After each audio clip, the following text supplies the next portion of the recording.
আসসালাতু ওয়াসসালামু আলা রাসূলিহিল কারীম ওয়া আলা আলিহি ওয়া সাহবিহি আজমাইন।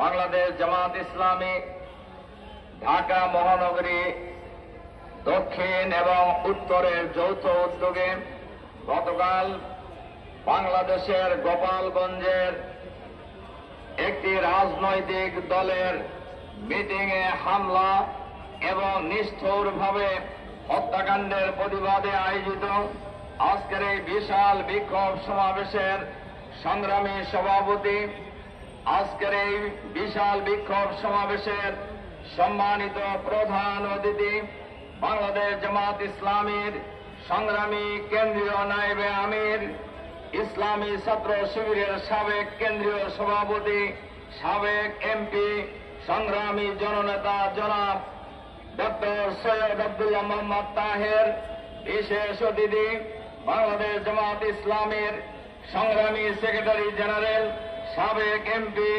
সংগ্রামী জননেতা জনাব অধ্যাপক মিয়া গোলাম পরোয়ার, জামাতের কেন্দ্রীয় এবং মহানগরী নেতৃবৃন্দ, সংগ্রামী ভাই এবং বন্ধুগণ, সাংবাদিক বন্ধুগণ, আসসালামু আলাইকুম রহমতুল্লাহ। সংগ্রামী ভাই এবং বন্ধুগণ, নেতৃবৃন্দ বক্তব্য রাখবেন। কথা খুবই পরিষ্কার।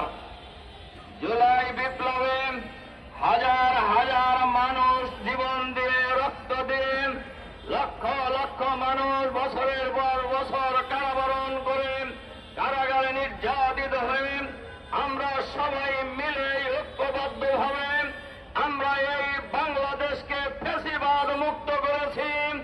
এই বাংলাদেশের মানুষ নতুন বাংলাদেশ পেয়েছে। সেই বাংলাদেশে এখনো মিটিংয়ে হামলা করা হয়। এই হামলা কারা করছে? এরা সরকারের দায়িত্ব ছিল এই হামলাকারীদেরকে চিহ্নিত করে গ্রেফতারের ব্যবস্থা করা। আমরা শুরুতেই বলে আসছি, সরকারের ভিতরে বাইরে ফ্যাসিবাদের দোসরেরা লুকায়িত আছে। সরকারের দুর্বলতার কারণে, ব্যর্থতার কারণে বারবার গোপালগঞ্জে হামলা চালানো হচ্ছে, গাড়ি পোড়ানো হচ্ছে। সরকারেরা জানে, কিন্তু সরকারের ওই অঞ্চলের যারা দায়িত্বে আছেন তাদের কাজটা কি? কিন্তু আমরা এখনো লক্ষ্য করেছি, ওই কোন সরকারি কর্মকর্তাকে তো ওখান থেকে উদ্যোগ করা হয় নাই, কাউকে তো পদত্যাগ করতে বাধ্য করা হয় নাই। তাহলে বোঝা যায়, বেড়া যদি ক্ষেত খায় সেই ক্ষেত কেউ রক্ষা করতে পারবে না। এজন্য আমরা পরিষ্কারভাবে বলতে চাই, সরকার যদি সঠিক ভূমিকা রাখতে না পারেন, গোপালগঞ্জ বাংলাদেশের 56,000 বর্গ মাইলের বাংলাদেশের বাইরে কোনো জেলা নয়। কাজেই গোপালগঞ্জে যারা এই সন্ত্রাসী কর্মকাণ্ড একের পর এক চালাচ্ছে আর সরকার নীরবে এটা সহ্য করে যাচ্ছে, এতে আমরা এই দেশের মানুষের মাঝে প্রতীয়মান হচ্ছে সরকারের মধ্যে ফ্যাসিবাদের ভূত আছে। এই ভূত সরাতে হবে। সন্ত্রাসী যেই হোক তাকে গ্রেফতার করতে হবে, বিচারের আওতায় আনতে হবে।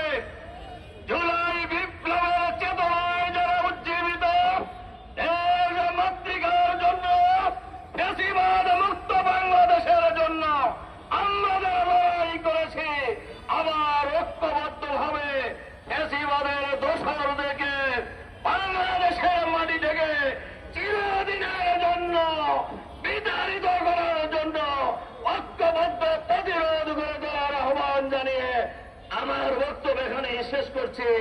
আল্লাহ হাফেজ। বাংলাদেশ জিন্দাবাদ।